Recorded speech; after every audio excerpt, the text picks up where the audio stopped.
پاکستان اور ترکیہ نے سیاسی، معاشی اور دفاعی شعبوں میں مزید تعاون کا عزم کر لیا ہے۔ اسلام آباد میں وزیر اعظم سے ترک وزیر خارجہ اور وزیر دفاع کی ملاقات ہوئی ہے۔ ملاقات میں فیلڈ مارشل عاصم منیر اور قومی سلامتی کے مشیر بھی شریک ہوئے۔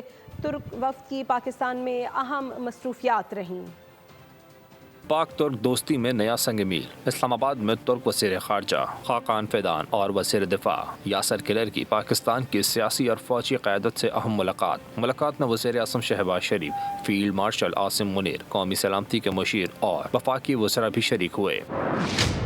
وزیر اعظم کا کہنا تھا تجارت، سرمایہ کاری، ٹیکنالوجی اور دفاع سمیت مختلف شعبوں میں تعاون کو مزید مضبوط کیا جائے گا۔ ان کا کہنا تھا دونوں ممالک ایک دوسرے کے بنیادی مفادات کے لیے اپنی مضبوط اور غیر متزلزل حمایت جاری رکھیں گے۔ وزیر اعظم نے غزہ اور ایران کے تناظر میں دونوں فریقوں کے درمیان قریبی روابط کی ضرورت پر زور دیا۔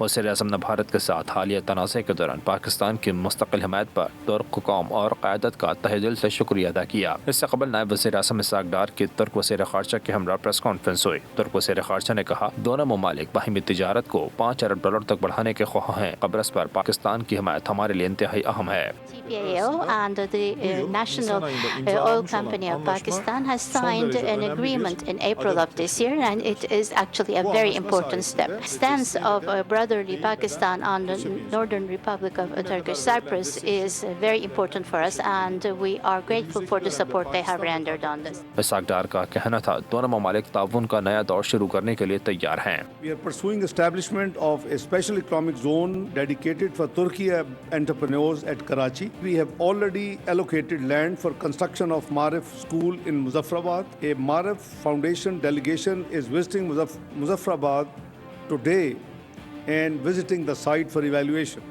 ترک وزیر دفاع نے ایئر ہیڈ کوارٹر اسلام آباد کا دورہ کیا۔ انہوں نے حالیہ پاک بھارت کشیدگی کے دوران پاک فضائیہ کی شاندار کارکردگی کی تعریف کی۔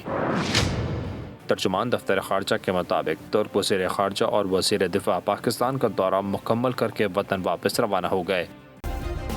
سبسکرائب کریں اور بیل دبائیں تاکہ کوئی خبر رہ نہ جائے۔